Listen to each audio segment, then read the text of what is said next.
प्यारे बच्चों, आज हम आप लोगों को लीनियर इक्वेशंस पे कुछ क्वेश्चंस कराने वाले हैं। इस वीडियो में जरा ध्यान से देखिएगा। मेरी जो पिछले वाली वीडियो थी उसमें हमने लीनियर इक्वेशंस की थियोरी के बारे में आपको बताया था। जैसा कि हमने बोर्ड पे लिखा है x plus 4ay plus a equal to 0, x plus 3by plus b equal to 0, x plus 2cy plus c equal to 0। यहाँ ध्यान देने वाली बात है, इसमें दो वेरिएबल है, एक तो x है और दूसरा y है। दो वेरिएबल है लेकिन तीन इक्वेशंस है। तो हमें एक क्वेश्चन में कहा जा रहा है कि ये कंसिस्टेंट है, तो एबीसी किस सीरीज में होगा, किस श्रेणी में होगा। कंसिस्टेंट का मतलब यह हुआ कि इसका सॉल्यूशन पॉसिबल है, इसका हल संभव है।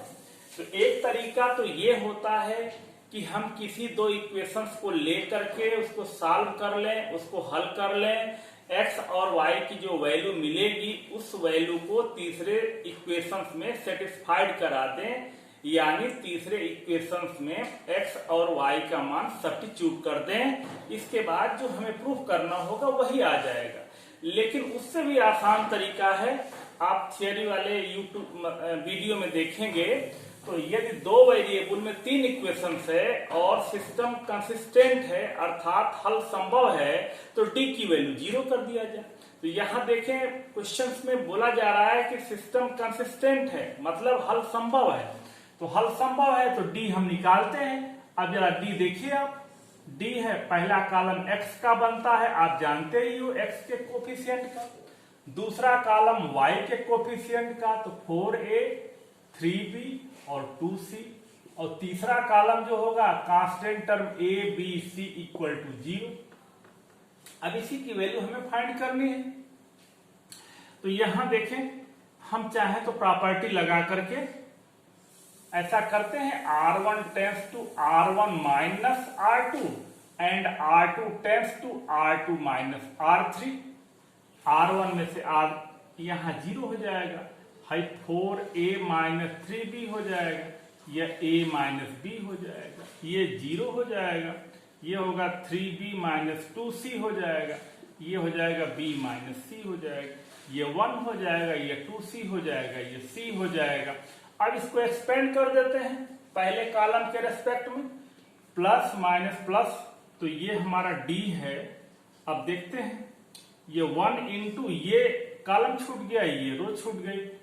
अब इतना ये हो गया हमारा 4a minus 3b into b minus c minus a minus b into 3b minus 2c equal to 0।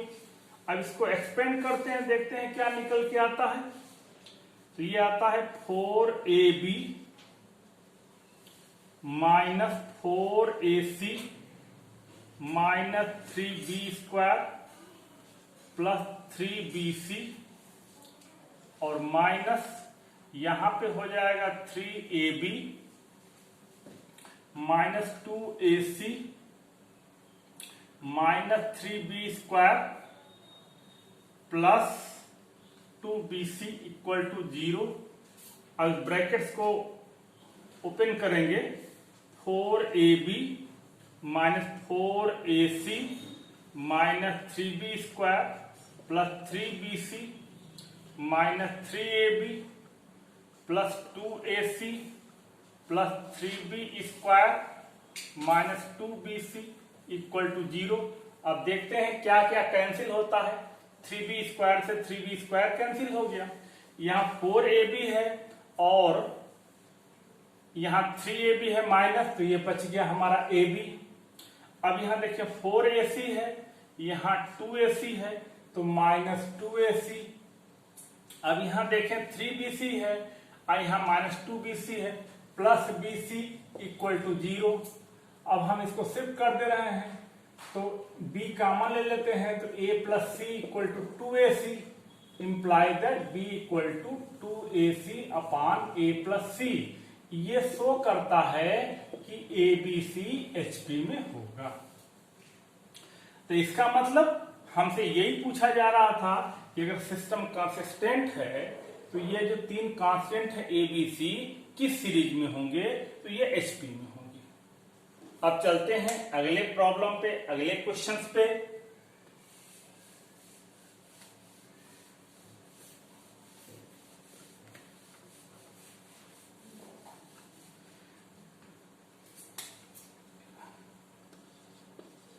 To x plus p y plus 6z equal to 8, x plus 2y plus q, x plus 2y plus q, x plus 2y plus q z equal to 5, x plus y plus 3z equal to 4। अब यहां जरा ध्यान दीजिएगा, ये तीन variables है, एक तो x है, दूसरा y है, तीसरा z है। तीन वेरिएबल्स हैं और इसमें कांस्टेंट दे दिया गया है, p दिया है, q दिया है और p और q दिया गया है। कह रहा है कि p q की क्या वैल्यू होगी यदि इसका यूनिक सोल्यूशन हो, तो p और q की वैल्यू क्या होगी, यदि नो सोल्यूशन होगा तो p और q की वैल्यू क्या होगी, और इनफाइनाइट मेनी सोल्यूशन होगा तो p और q की वैल्यू क्या होगी। मतलब हमें तीन केस में p और q की वैल्यू निकालनी है। कब कब निकालनी है? फॉर यूनिक सोल्यूशन के लिए निकालनी है, फॉर नो सोल्यूशन के लिए निकालनी है और फॉर इनफाइनाइट सोल्यूशन के लिए निकालनी है। तो सबसे पहले हम d निकालते हैं, देखते हैं d क्या निकल के आता है। अब d हम निकाल रहा हूं, ये पहला x का कोफिशिएंट होगा 2 होगा, 1 होगा, 1 होगा, यहाँ पे p हो जाएगा, यहाँ 2 हो जाएगा, यहाँ 1 हो जाएगा, यहाँ पे आया 6 आया, यहाँ q आ गया, 3 आ गया। अब निकालते हैं 2 इंटू इसका इसमें मल्टीप्लाई करेंगे, 6 minus q minus p into ये कॉलम छूट गया, ये रो छूट गई, ये हो जाएगा 3 माइनस q प्लस 6 इंटू ये कॉलम छूट गया, ये रो छूट गया, 1 माइनस 2। अब ये हो जाएगा 12 minus 2q minus 3p plus pq, ये माइनस 6। अब ये 12 में से 6 निकल जाएगा तो 6 हो जाएगा, minus 2q minus 3p plus pq। अब इसका फैक्टर करते हैं, हम देखते हैं। अब इसमें हम जो है 2 कॉमन ले लेते हैं, तो 3 माइनस q। अब यहाँ पे हम ये कॉमन ले लेते हैं, माइनस p कॉमन ले लेते हैं, तो 3 माइनस q। अब ये हो गया हमारा 3 माइनस q एक ब्रैकेट्स में और दूसरे ब्रैकेट्स में 2 माइनस p। अब देखें ये d की वैल्यू हमें निकल गई। d की वैल्यू क्या निकल गई? 3 minus q into 2 minus p। अब यहीं से हमारे क्वेश्चन की कुछ न कुछ हिंट मिलने लगेगी। अब जरा ध्यान दीजिएगा, कहा जा रहा है कि यूनिक सोल्यूशन तभी मिलेगा हमको जब क्रैमर रूल्स लग जाएगा। तो क्रैमर रूल्स कब लगता है? जब d नॉट इक्वल टू 0। तो फॉर यूनिक सोल्यूशन के लिए, for unique solution d is not equal to 0। तो d 0 कब नहीं होगा? अब यही ध्यान दीजिएगा, यदि p बराबर हम 2 रख देते हैं तभी d 0 हो जाएगा, और q बराबर 3 रख देते हैं तभी d 0 हो जाएगा। इट मीन्स कि p is not equal to 2 and q is not equal to 3। तो यूनिक सोल्यूशन कब प्राप्त होगा? जब p का मान 2 नहीं होगा और q का मान 3 नहीं होगा। p की कुछ भी वैल्यू हो लेकिन 2 नहीं हो, इसी तरह q की कुछ भी वैल्यू हो 3 नहीं हो। तो ये तो हमारा पहला निकला फॉर यूनिक सोल्यूशन। अब हमें निकालना पड़ेगा, यहाँ पे dx निकालना पड़ेगा, dy निकालना पड़ेगा, dz निकालना पड़ेगा।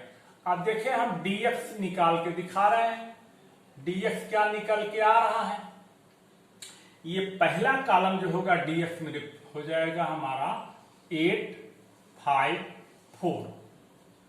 अब ये दोनों कॉलम तो वही रहेंगे, p रहेगा, यहाँ 2 रहेगा, यहाँ 1 रहेगा, यहाँ 6 रहेगा, यहाँ q रहेगा, यहाँ 3 रहेगा। अब इसकी वैल्यू निकाल के दिखाते हैं। 8 इंटू ये छूट जाएगा 6 minus q minus p into ये कॉलम छूट गया, ये रो छूट गई, 15 माइनस 4q अब प्लस 6 इंटू ये कॉलम छूट गया, ये रो छूट गई, 5 माइनस 8। अब ये हो जाएगा 48 minus 8q minus 15p plus 4pq।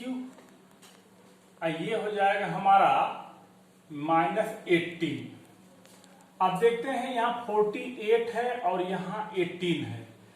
48 में से 18 माइनस हो जाएगा तो ये हो जाएगा हमारा 30 minus 8q minus 15p plus 4pq।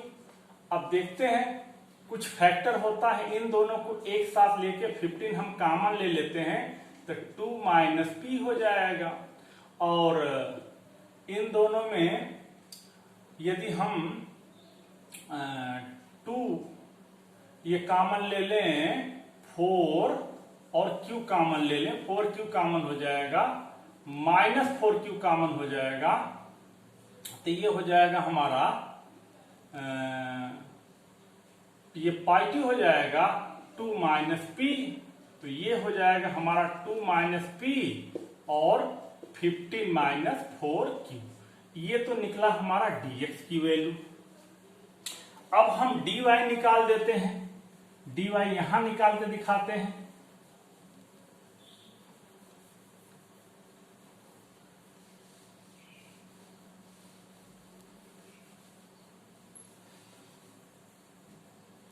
dy के लिए ये दूसरा कॉलम रिप्लेस होगा, पहला कॉलम तो वही रहेगा, है 2 हो जाएगा, ये 1, ये 1, ये दूसरा कॉलम रिप्लेस होगा 8, 5, 4 और थर्ड कॉलम वही रहेगा 6, q और 3। अब इसकी वैल्यू निकाली जाए, देखा जाए क्या मिलता है। 2 into 15 minus 4q minus 8 into ये कॉलम छूट गया, ये रो छूट गई, 3 माइनस q अब प्लस 6 इंटू ये कॉलम छूट गया, ये रो छूट गई, 4 माइनस 5। अब ये हो जाएगा 30 minus 8q minus 24 plus 8q, ये हो जाएगा माइनस 6।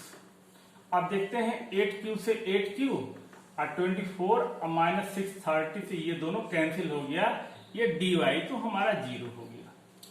अब हम dz निकालते हैं, देखते हैं dz क्या निकल के आता है। यहाँ dz निकाल रहा हूं। dz के लिए थर्ड कॉलम रिप्लेस होगा, पहला कॉलम हमारा रहेगा 2, 1 और 1, दूसरा कॉलम हो जाएगा हमारा p, 2 और 1 और तीसरा कॉलम हो जाएगा 8, 5 और 4। अब इसकी वैल्यू निकालते हैं। 2 इंटू ये हो जाएगा 8 माइनस 5 माइनस p इंटू ये कॉलम छूट गया, ये रो छूट गई, ये हो जाएगा 4 माइनस 5 और प्लस 8 इंटू ये कॉलम छूट गया, ये रो छूट गए, 1 माइनस 2, तो ये हो जाएगा हमारा 8 में से 5 निकलेगा तो 3 2 जा 6 हो जाएगा, हाई प्लस ये हो जाएगा हमारा p हो जाएगा, अब माइनस 8 हो जाएगा, तो ये हो गया हमारा p माइनस 2। अब जरा ध्यान दें, हमारे dx की वैल्यू ये आई हुई है 2 माइनस p 15 माइनस 4q और dy की वैल्यू तो 0 आ गई और dz की वैल्यू आई p माइनस 2। अब ये देखें हमारे लिए ये नो सोल्यूशन के लिए क्या कंडीशन होती है। नो सोल्यूशन के लिए डी की वैल्यू 0 हो और dx, dy और dz तीनों के लिए, और इनफाइनाइट मेनी सोल्यूशन के लिए यदि सभी जो है हमारा 0 हो जाता है। देखते हैं क्या है।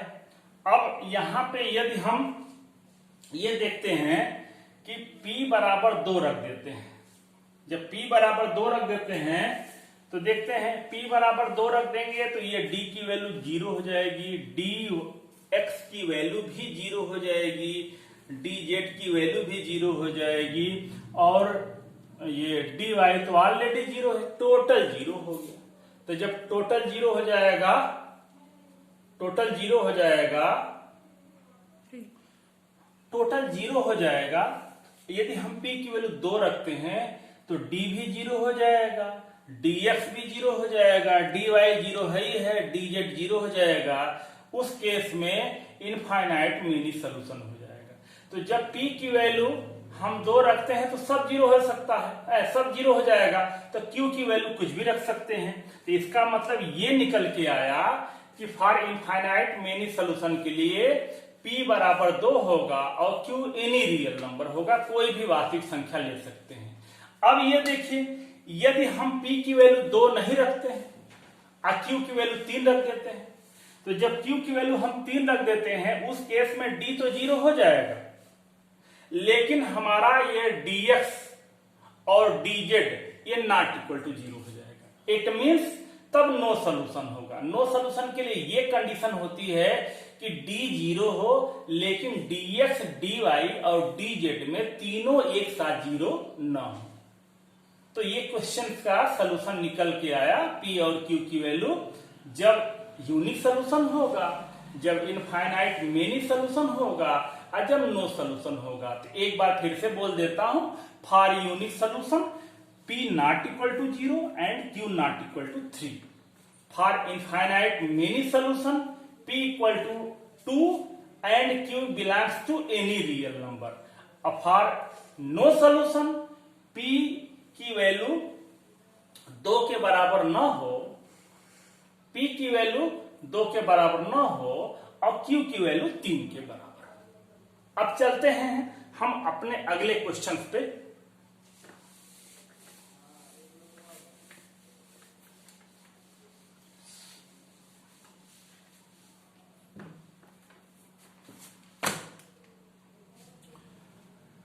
x plus y plus z equal to 6, x minus y plus z equal to 2 और 3x plus 2y minus 4z equal to -5। अब यहां देखने वाली बात है कि 3 वेरिएबल्स में 3 इक्वेशंस है और हमसे ये कहा जा रहा है, क्वेश्चंस में ये कहा जा रहा है कि क्रैमर रूल अप्लाई करिए और क्रैमर रूल के द्वारा x, y, z की वैल्यू बताइए। तो क्रैमर रूल के लिए सबसे पहले तो d निकालना होता है, तो हम d निकाल के देखते हैं d क्या निकल के आता है। ये 1, 1 और 3, 1 -1 और 2, ये 1, 1 और -4। अब d निकाला जाए, ये हमारा 1 ले लिया तो ये कॉलम छूट गया, ये रो छूट गई, ये हो गया 4 -2, -1 ले लिया गया, ये -1 तो ये छूट गया कॉलम, ये रो छूट गई, ये हो गया -4 -3 और +1 इंटू ये छूट गया, ये छूट गया, हाई हो गया 2 और +3। अब ये हो जाएगा 2 हो जाएगा +7 हो जाएगा +5 हो जाएगा इक्वल टू 14 हो गया।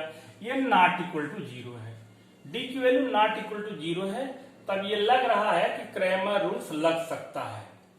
अब यहां पे हम dx निकालते हैं, देखते हैं dx क्या निकल के आता है।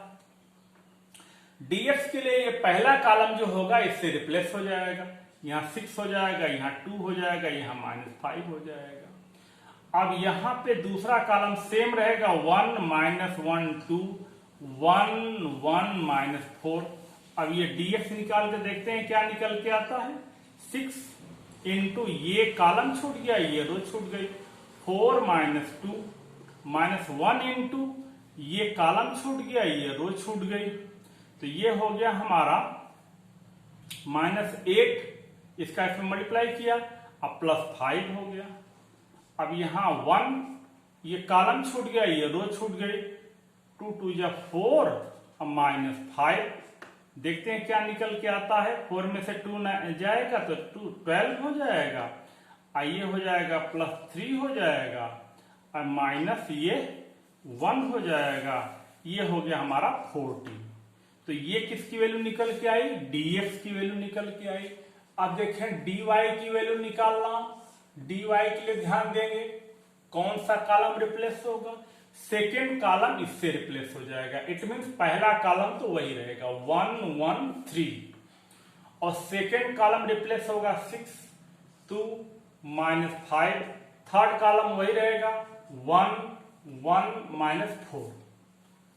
ये वैल्यू देखी जाए क्या निकल के आती है, 1 इंटू ये कॉलम छूटा, ये रो छूटी, -8 +5 -6 इंटू ये कॉलम छूटा, ये रो छूटी, -4 -3, ये कॉलम छूटा, ये रो छूटा, -4 -3, +1 इंटू ये कॉलम छूट गया, ये रो छूट गई, -5 -6।